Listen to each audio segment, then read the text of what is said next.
ఆమె ఎవరు? ఆమె కథ జరిగిన ఊరేది?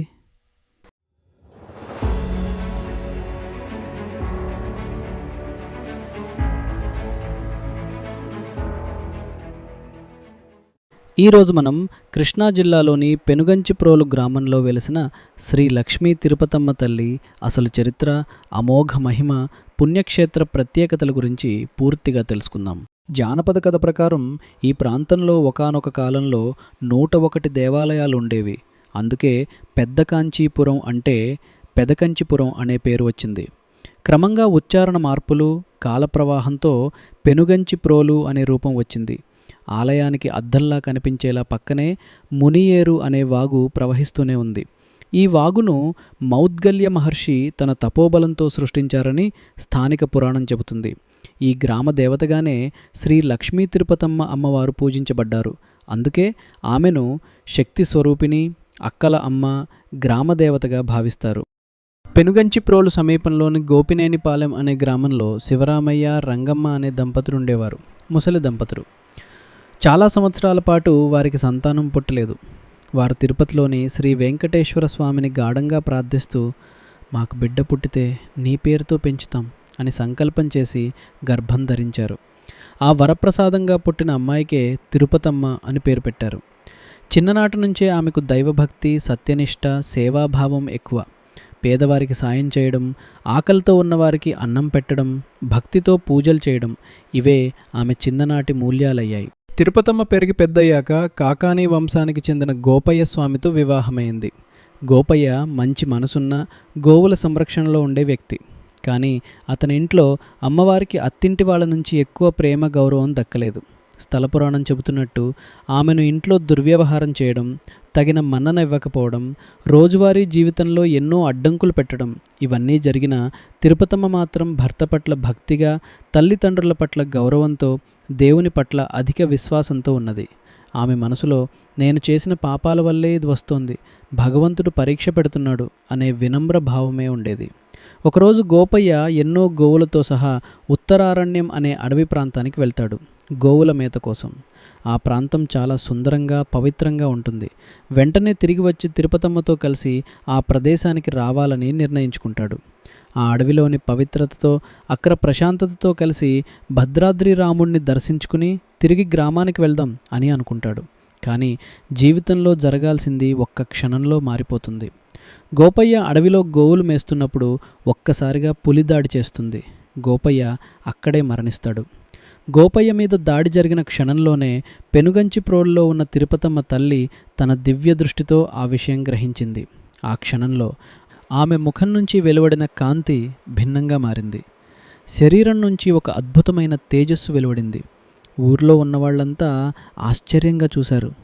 కొద్దిసేపటికి గోపయ్య చనిపోయిన వార్త ఊరికి తెలియజేయబడింది. అప్పటికే అమ్మవారి ముఖంలో తల్లిదేవి తేజస్సు స్పష్టంగా కనిపిస్తోంది అని జానపదం చెబుతుంది.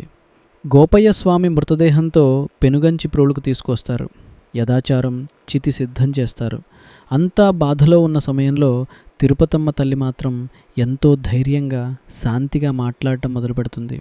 ఆమె గ్రామ పెద్దలైన కోమర్రాజు శ్రీశైలపతి, కర్ల ముఠ్యాల నాయుడు వంటి నేతతన్ని పిలిచి ఇలా అంటుంది, నేను సాధారణ స్త్రీని కాదు, భగవంతుని ఆజ్ఞతో ఈ లోకానికి వచ్చాను. నా భర్త నేడు శరీరాన్ని విడిచాడు. నేను అతని తోడుగా యోగాగ్ని ప్రవేశం చేసి అతనితో కలిసి శరీరాన్ని విడిచి దేవలోకానికి వెళ్తాను. మీరు భయపడకండి. ఈ యాగ్నికుండం దగ్గరే రేపు ఉదయం నేను నా భర్త విగ్రహ రూపంలో ప్రత్యక్షమవుతాం. ఆ విగ్రహాలను కనుగొని ఇక్కడ నా ఆలయాన్ని కట్టండి. గ్రామాన్ని, భక్తులను నేను ఎప్పటికీ రక్షిస్తాను. గ్రామ పెద్దలు మొదట దిగ్భ్రాంతికి గురైన ఆమె నుంచి వెలువడుతున్న దివ్య తేజస్సు చూసి ఇది నిజంగా స్వరూపమని గ్రహించి యోగాగ్ని ప్రవేశానికి అనుమతిస్తారు. అప్పుడు తిరుపతమ్మ తల్లి తన భర్త శరీరంతో కలిసి ఆ చితాగ్నిలో యోగాగ్నిని ప్రవేశం చేస్తుంది. ఇది సాధారణ సతి సహగమనంలా కాదు, పూర్తిగా దివ్య యోగాగ్ని రూపంలో సాక్షాత్ శక్తి ప్రవేశంగా జానపద స్థల పురాణం చెబుతుంది. తరువాత రోజు ఉదయం గ్రామస్తులు ఆ యాగ్నికుండం దగ్గరకు వచ్చి చూస్తే ఆశ్చర్యకరమైన దృశ్యం కనిపిస్తుంది. అంచుల వద్ద 2 శిలామూర్తులు, ఒకటి శ్రీ లక్ష్మీ తిరుపతమ్మ అమ్మవారి విగ్రహం, మరొకటి గోపయ్య స్వామి విగ్రహం. విగ్రహాలు ఖచ్చితంగా తిరుపతమ్మ తల్లి చెప్పినట్టుగానే ఆ యాగ్నికుండంలోనే ప్రత్యక్షమవడంతో గ్రామస్తులు ఆమెను దేవతగా అంగీకరిస్తారు. గ్రామ పెద్ద శ్రీశైలపతి ఆధ్వర్యంలో అక్కడే ఆమె ఆలయాన్ని నిర్మిస్తారు. అదే స్థలం ఈరోజు ఉన్న శ్రీ లక్ష్మీ తిరుపతమ్మ అమ్మవారి దేవస్థానం పెనుగంచిప్రోలు. తిరుపతమ్మ తల్లికి తీరని కష్టం వచ్చినప్పుడు, అత్తింటి వారు దూరం పెట్టినప్పుడు ఆమెకు అండగా నిలిచిన వ్యక్తి పాపమ్మ. ఆమె ఒక శిష్యురాలు, స్నేహితురాలు, నిజమైన సేవకురాలు. తిరుపతమ్మ చివర్లో ఇలా ఆశీర్వదించింది: నన్ను పాడైన రోజుల్లో, ఒంటరిపోయిన రోజుల్లో ఎవరూ వద్దనగా నిలబడ్డది నువ్వు పాపమ్మ. ఇక మీదట నా ఆలయంలో మొదటి పూజలు, సేవలు, అర్చకత్వం నీ వంశానికే దక్కాలి. అందుకే ఈరోజు కూడా ఆలయంలో అర్చకులుగా ఉన్న కుటుంబాలు పాపమ్మ వంశస్థులేనని స్థానికంగా చెప్తారు. ఈ ఆలయంలో అమ్మవారిని శ్రీ లక్ష్మీ తిరుపతమ్మ అమ్మవారు శక్తి స్వరూపిణి, గ్రామదేవతగా ఆరాధిస్తారు. ఆమెతో పాటు శ్రీ గోపయ్య స్వామి కూడా విగ్రహ రూపంలో పూజించబడుతున్నారు.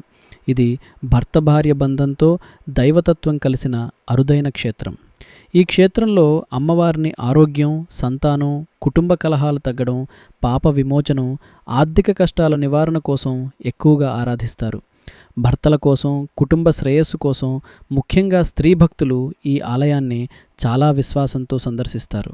ఒక సాదాసీది మహిళ తన భర్త పట్ల ప్రేమలో, కుటుంబం పట్ల భక్తిలో, దేవుని పట్ల అఖండ విశ్వాసంలో ఎంత త్యాగం చేసింది, ఎంత అవమానాన్ని సహించింది, చివరకు ఆధ్యాత్మిక శక్తిగా మారిపోయింది. మీరు కూడా ఎప్పుడైనా పెనుగంచిప్రోలు వస్తే దేవాలయం ముందు నిలబడి అమ్మవారిని చాలా సింపుల్గా ఇలా అడగండి: తల్లి, నాకేం కావాలో నాకంటే నీకే బాగా తెలుసు, నువ్వే నిర్ణయించి దీవించు.